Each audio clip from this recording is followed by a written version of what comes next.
What's up, everybody? It is Matt Modi with OddsJam, and I'm coming out of my three-day cave in my quarantine, recovering from COVID. It's been a rough go of it with COVID, but I am finally starting to get out from the other side.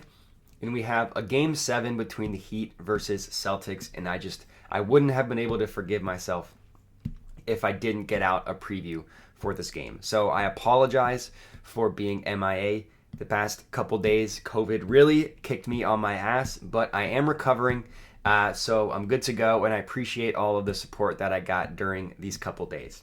It was no joke. But, like I said, we have a Game 7, Heat versus Celtics. Very, very surprised at how Game 6 went, I will admit. I wasn't able to watch much of Games 4 or 5. I watched the beginning of Game 4 where the Heat scored like 13 points in the first quarter or something. Didn't watch a second of Game 5, but I did read up on it, so I'm at least a little bit knowledgeable of what happened. Watched all of Game 6, expecting the Celtics to blow the Heat out. Being at home, the Heat just looked awful for 2 straight games, but props to the Heat. Props to Kyle Lowry and Jimmy Butler, who seemingly was able to get healthy between the gap of Wednesday and Friday. Both of them just looked like complete shells of themselves in games 4 and 5, especially Lowry, who didn't score a basket in 2 games. Jimmy Butler, who missed the second half of Game 3 and was just a no-show in games 4 and 5. I don't know what type of injection he got in his knee before Game 6, but major props to him. So here we are in Game 7. Despite the fact that the Heat are the home team here, the Celtics are the favorite. The money line odds on them, the best odds, are about minus 137. The OddsJam line has them priced at minus 136. The Heat money line is plus 123. The spread, if we want to go to that, has the Celtics at about exactly minus 2.5. Pretty much every book has them Celtics minus 2.5, Heat plus 2.5. Exactly even money there. I'm not seeing a ton of value on the spread, and the total. This total of this series is going to be what's bankrupted me. So the total's gone over 4 times. It's gone under twice. I bet the under in all 4 games. It went over. And then I bet the over in one of the games that went under. So I am 0 for 5 on my bets. The total opened at about 198, has dropped all the way to 196, which is just an insanely low total for a basketball game, an NBA game in the year 2022. If we look at the scoring, if we just took out the rosters and the statistics and just looked at the scoring of the series alone, it would just would look bananas to have a total that low. But the Heat, 2 straight games scoring in the low 80s. The Celtics just scored 93 points in a victory in Game 5. They put up over 100 in every other game. So I was shocked to see the total bet down that low. I do see some value getting the total to go under 196. So like I said, it opened at about 198. It's been bet all the way down to 195 on most books. WinBet has it at minus 108 odds at under 196. And I got to do it. I got to take the under one last time. So let me go ahead and log into WinBet. So Game 7s historically trend under. I talked about this in the 2 Game 7s we had in the conference semifinals between the it was the Celtics and Bucks, and it was the Mavericks and the Suns. So let me lock this in real quick. It should be under 196 minus 108 odds. Perfect. This is going to be my McSlam amount. Place bet. So we are good to go there. I know it seems crazy, but the value's there. And these 2 teams can just become so offensively challenged. So, whoops, I put 125 on it. So, Game 7s historically trend under. I did a huge deep dive on this last year. And then there were 2 Game 7s, like I said, in the conference semifinals.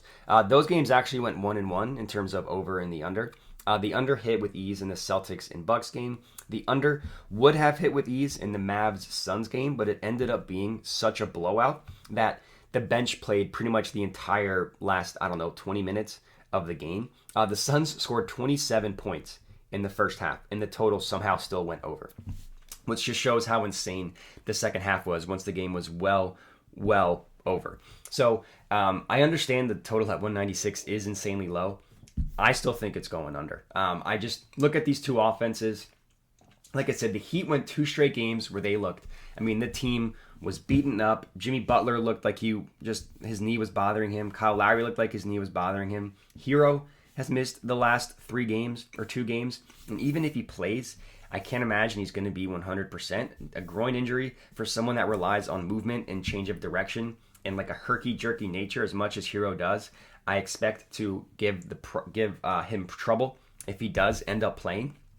And both of these defenses are just so good. The Heat had almost an outlier shooting in the last game. I mean, outlier shooting in Game 5 in terms of how bad it was, and then outlier shooting in terms of how good it was in Game 6. I mean, if you look at the box score of Game 6, it's not often that Jimmy Butler's going to make 4 3-pointers. That Kyle Lowry, he's normally a good shooter, but the series has been bad, is going to make 4 3-pointers. Max Strus had missed 14 straight, which that's probably the outlier, and then he hit 3 in the third quarter alone. Overall, shooting 15 of 35 is pretty good for the Heat. I don't expect that to happen again. And if you look at just how the quarters went, it was pretty average scoring. Then they just blew up in the third quarter, putting up 35. I'm expecting, 22, 24-point quarters for both of these teams. I'm expecting this game to go under, obviously. And when I'm looking at just the straight up winner of the game, I go back and forth. I had thought that the Heat had no business winning Game 6 prior to the game. Now watching it, I don't think that was a fluke in terms of how they played. Like, they did shoot better, but they just looked good. I mean, like, Jimmy Butler looked healthier than he had looked the previous couple games. Kyle Lowry, like I said, looked the healthiest he had looked.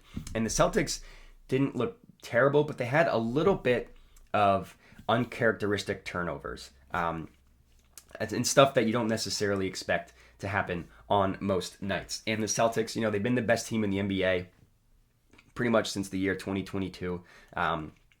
They haven't lost back-to-back games yet in this postseason. Swept the Nets, took the Bucks in 7, but didn't lose back-to-back games in that series. And I just expect the Celtics, even though they're the away team, to come out and win this game. So Celtics money line is actually going to be my favorite bet in this game.